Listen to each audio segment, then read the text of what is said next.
And welcome back. We are the guys next door. I'm Ron Arenas, your host, brought to you by Picture Rocks Cooling, Heating, and Plumbing. Today we have a fantastic show for you today. We have a couple of my good friends and sponsors here for the show. Our first guest is Frank from Tucson Tamale. Welcome, Frank. Well, thanks for having me. Yeah. Thank you for coming back. I appreciate it. No problem. I love coming in and talking with you guys. Yeah, it's always a good time. So tell us a little bit about Tucson Tamale. Give us a little bit of the history of it. Well, we started out 15 years ago, just made a couple dozen tamales, and the rest is history. Ah, 'Cause okay. We're all over the country, over 6,000 grocery stores, and we have a restaurant here in Tucson. Okay. So besides the restaurant, you have a manufacturing plant that you produce the tamales. We do. We have two of them. We have one on 6th and 29th and one on Grant and Dragoon. Oh, wow. I didn't know either of those locations. Yeah. All right. Two. The one we on 29th opened 2 years ago. Ah, okay. And those are purely just for distributing? Distributing, manufacturing, yeah. Okay. All right. And so Tucson Tamale is the name, but what else is on the menu besides tamales? Well, I've been trying to talk you into eating a burrito, which I still haven't done yet, but we also have nachos, we have quesadillas, we have a street corn quesadilla that's really good. Right? And we're starting out doing like a Jarritos ice cream float Oh, wow. for the summer to see how that goes. Okay. Is that already on the menu? It's just a special. We're checking it out to see how it goes. Okay. All right. Yeah, I need to get in there and eat a burrito and try them out. Absolutely. Two of them. Take one to your wife. That's a good idea. That keeps me out of trouble. Absolutely. Yeah. I'm going to help you with that. All right. One of the times that I was in there, you were wrapping a tamale, I think with cheese, right? Yeah, it's called our grilled cheese tamale. Okay. So any tamale, we can throw it on the grill and kind of caramelize the cheese on there. It's really, really good. Wow. And you said you do any tamale, so it's not just a certain. Yeah, any tamale you want. Okay. Even if you want the vegan one like that, we'll do it for you. Yeah, very good.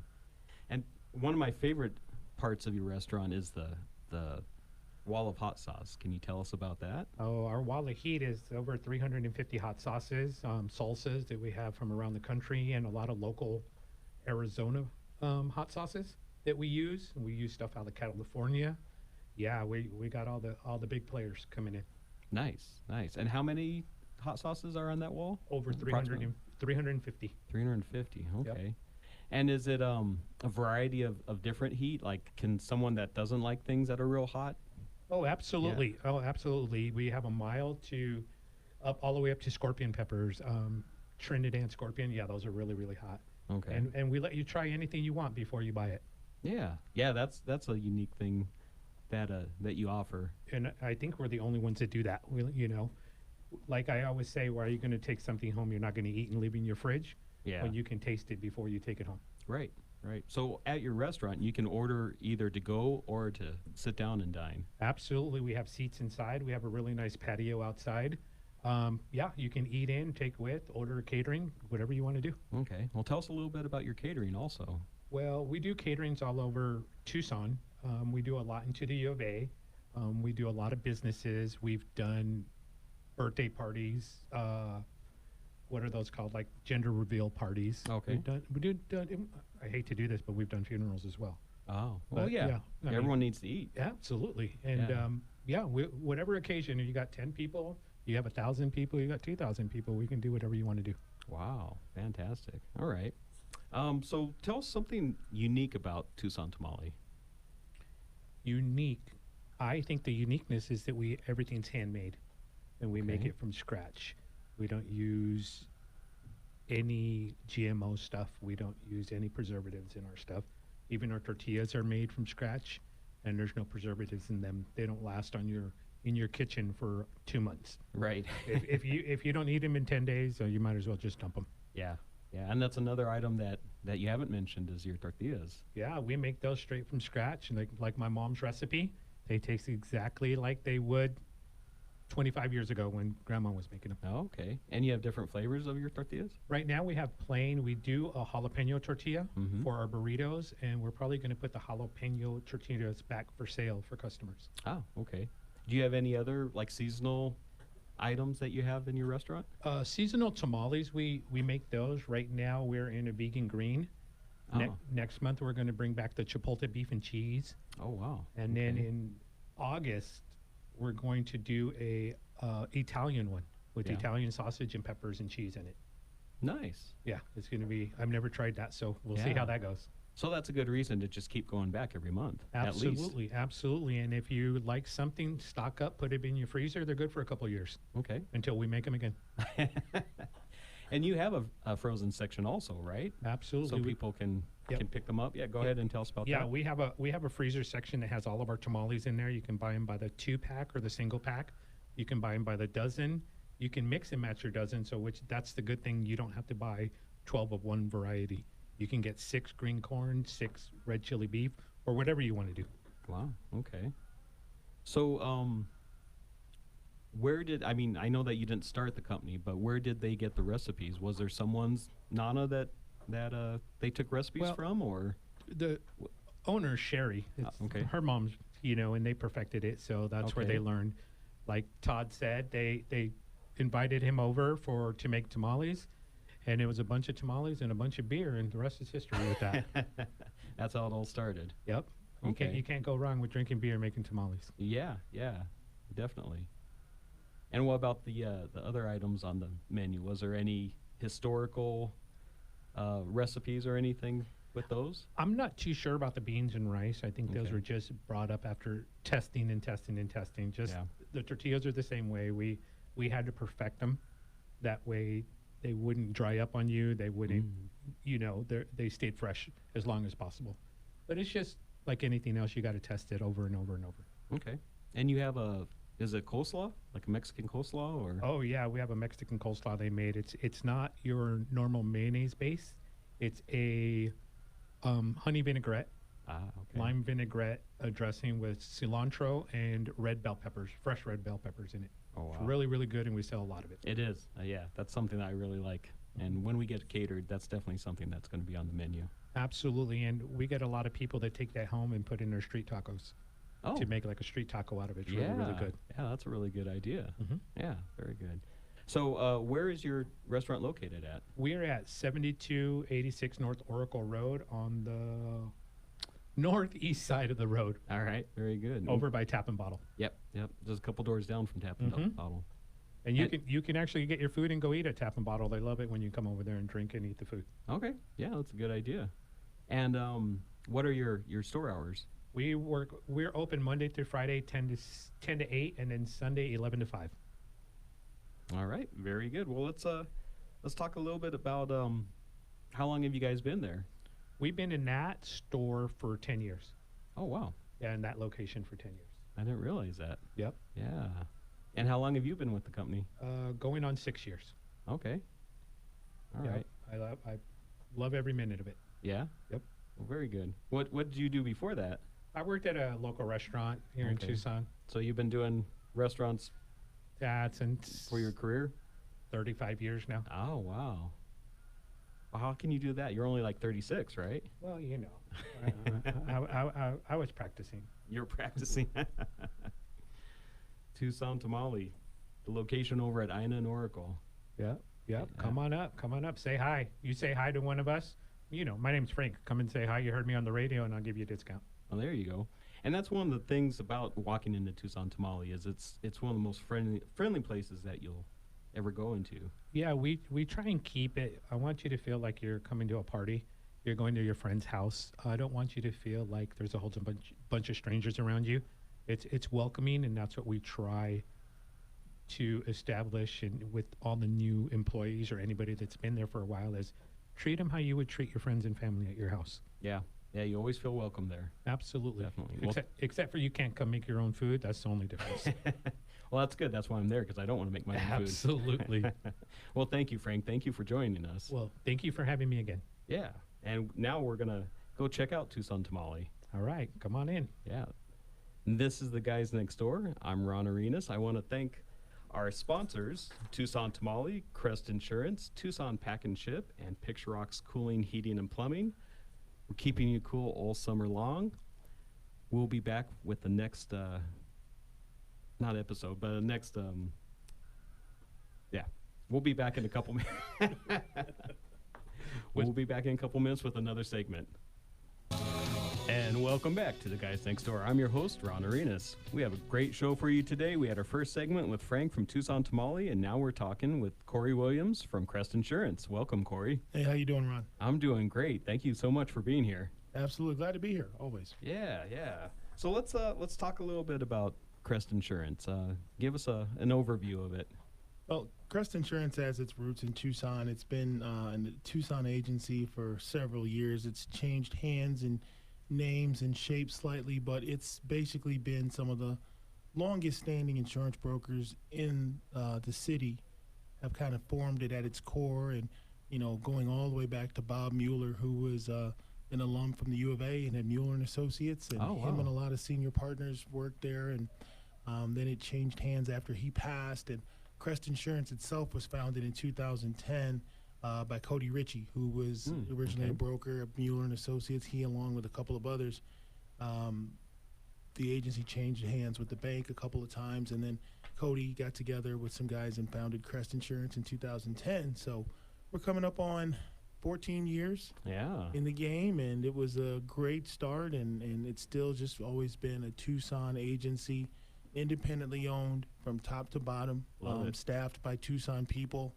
It is one of the last remaining independent agencies in the city and definitely in the state. Okay. And what kind of services does Crest Insurance provide? Well, we do everything. I mean, we do commercial, we do residential, we do home and auto, we do health insurance for individuals and for business owners. We do workers' comp, we do bonds. We really cover every type of insurance that's out there, whether it's cyber insurance or builder's risk. We do everything. So we have a huge staff of a lot of brokers, and it's interesting because we all share the same office space, but we all do different kinds of insurance. So we like to, not to be cliche, but it really is one-stop shopping. Somebody comes in to talk about a life insurance policy.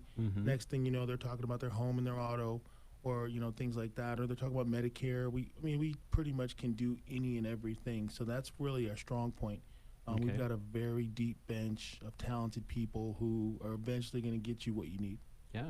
You mentioned cybersecurity, and I think that's a little bit of a newer thing. Can you tell us about that? Well, cybersecurity, it definitely is newer. When you have a data breach or you have a company and things get stolen or ransomed, it can be very expensive in terms of someone stealing your data and then turning right around and trying to sell it right back to you, or the damages that come from loss of data. You've got customers, you've got client information, you may have personal information on people, names, addresses, phone numbers, emails, dates of birth. If that kind of stuff gets lost, or someone gets into your system and creates large-scale fraud, those are the kind of claims that can put your lights out as a business owner. So as a business owner, you're always you always need to be on guard for cyber theft and cyber crime, and having people solicit your clients without your knowledge, having people sending money and paying bills and fake invoices, and then you're stuck in court because, God forbid, your company actually was the victim and you've invoiced people and the money's gone elsewhere, and it can just be a mess. But that is the new wave of crime. Most business owners are up on it, but a lot of them don't know the extent of cybercrime, how it happens, what your exposures are as a business owner, and should claims come in, not being able to pay for damages done by an insecure system, whether it's your email system or your internet within your intranet, I should say, within your agency or your company or business. These are things people don't take too seriously, and they're starting to realize that cyber threat is real.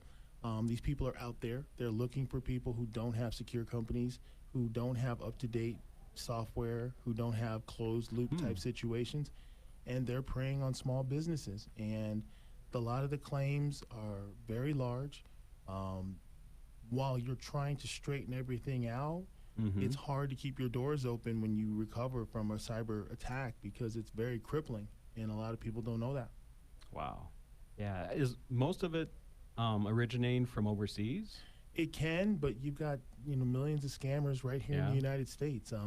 They're very adept. The internet is the internet. It really doesn't matter where you get on anymore. It's, can you create a situation in which information is stolen, and then they encrypt it and they say, hey, we'll sell it back to you. You got to wire money to this Bitcoin account or this overseas account. And these people, they operate without borders. So Yeah. to think that it's, yeah, a lot of the attempts may come from Asia, or you may get some attempts from Europe and Eastern Europe, things like that. But the whole point is, it's a crime that doesn't require you to be a big bad guy with a gun. You just be a little guy with a keyboard and get out there on the internet and try to get rich. And that's the sad part about it. You really don't see it coming. The only thing you can do is have the policy in place in case you get hit, Okay. but have great IT. You need good IT, and I'm not doing a plug for IT people out there, but they are the saviors right now. If you've got a solid IT program, they're going to warn you and show you where you're at risk.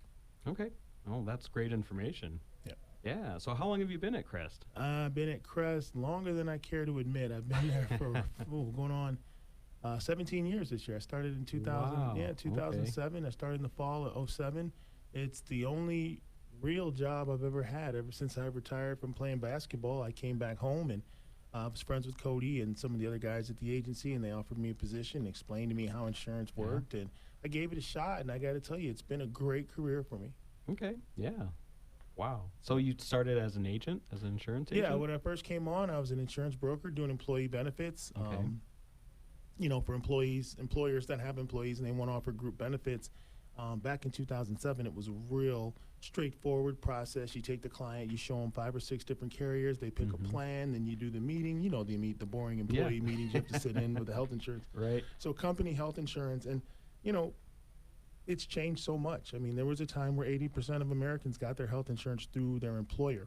Yeah. And what's happened over the last 15 years is that the costs have skyrocketed. Mm-hmm. It's obviously shifted from the carriers aren't going to eat those increases. They pass it along to the customers in terms of the monthly premiums. Right. And then the business owners who used to be able to pay 100 or 80% of the premium, their bottom lines have changed. So now they're scaling back their contribution. So now people are seeing more and more money come out of their paychecks for their health insurance through their job. It's Yeah. still great coverage, but it's a lot more expensive than it used to be. And then the carriers, they've become a little different in the fact that the plans that they offer aren't as robust as they were 15, 20 years ago. Right. My father worked at Caterpillar for 30 years, massive Oh, company, okay. self-insured plan, great benefits to raise a family of 5. Sure. That health plan was ridiculous. We go to the dentist 2-3 times a year. We can go anywhere. I mean, it was great benefits. Yeah. And those days are over. Whether Yeah. it's the car manufacturing companies, construction, those big manufacturing jobs with the huge union employee benefit plans, those are so hard to come by because benefits takes up so much of a person's bottom line now. So the carriers have changed the plans that they offer. Okay. So not only is everything much more expensive, it doesn't cover as much as it used to. It offers And less. Yeah. that was the gateway for what people refer to as the Affordable Care Act or Obamacare, Obamacare, was simply, hey, listen, this small sector of the market is out of whack, and we need to go ahead and somehow normalize it and stabilize it because individual insurance, private insurance doesn't represent a whole lot of the big, if you look at it as a pie, it's a very small Yeah. slice of the pie. The majority of people, Medicaid, Medicare, then you have your state and federal workers who get insured by the government. The government pretty much writes like 70% of the insurance. Oh, wow. I A lot of didn't know people- that. Yeah, nobody knows that. The government, I Yeah. mean, between Medicare, Medicaid, state jobs, government jobs, military, TRICARE, we're only talking about 30% of the market is actual individuals going out buying their own insurance. So the feds are like, if we're underwriting all this other insurance, we might as well just take up this last part. It's not Yeah. going to make one bit of difference, but it's not about what you're doing. It's about how it's perceived. And you know as well as I do that whole debacle and the back and forth about socialized medicine and Obamacare and this and that. And it's just marketing is a huge Yeah. part of it. How you message what you're trying to do. I used to write individual insurance, and it was very challenging at times to get people the same coverage they had at their job, You're right. paying for it on their own. They couldn't believe the actual sticker price Oh, of yeah. the plan. So Yeah. that's the sticker shock that a lot of people are going through. Okay. Yeah. Very good. And you talked about marketing a little bit. Tell us about your position. Well, I kind of got tricked into that. Being one of the younger guys in the office, they immediately put me in charge of the website and social media, and then it became making radio spots and signs and banners and Right. graphic design and ads. And now I do everything from TV commercials to our banners, our signage, social media stuff, anything that has to do with marketing or advertising for any of our 17 locations. I am a one-man ad agency for Wow. Crest Insurance, but it's great because the broker side started to get a little boring for me. So this Yeah. was a better transition. I could be creative. I can come to work every day and create things and help our brokers, because now I am a broker, so I know what they need to go out and sell Okay. and to sit across from a client. So one of the things I learned is there wasn't really an agency equipped to represent an insurance agency, because insurance is so intricate. It's not like you can say, here's what we do, make us a bunch of ads and go out and, help us sell. You have to speak the language. You have to understand what it is, the products that you're selling. Right. And most importantly, you have to understand most of our brokers are sitting down across from a business owner. Yeah. And you're a business owner. There's Right. a language that someone needs to speak to you that you're going to understand, like, hey, this is what we're doing. This is why we're doing it.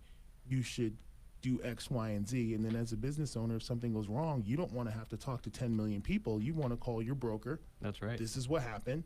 Yeah. And then call me when it's fixed. And that's what the job of a broker. So there's really no specific way to be an ad agency for an insurance firm unless you have an insurance background. Wow. So it's difficult to talk the talk if you don't actually understand it. Yeah. And most of that was self-learned. Did you? Yeah, I mean, Yeah. all of it, you take the exam, and then once you get the exam done, you might as well rip it up and throw it away because you never use that information anymore. It's all real life, on the job experience, making mistakes, having situations arise. I think, to be honest with you, once you're about 7 or 8 years in the insurance game, you've kind of seen it all, and Okay. you've got a knowledge base that you can draw from, but Yeah. it's just trial and error. You got to get in and experience it, service your clients, and put out fires. That's all we do all day long. Literally sometimes. Yeah, for sure, for sure.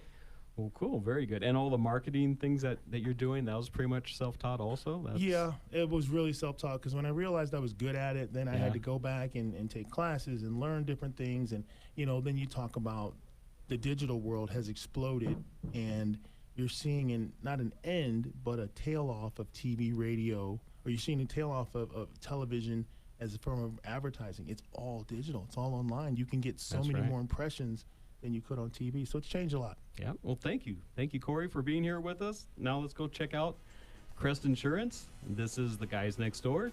Thank you to our sponsors, Crest Insurance, Tucson Tamale, Tucson Pack and Ship, and Picture Rocks Cooling, Heating, and Plumbing. We'll be back next week.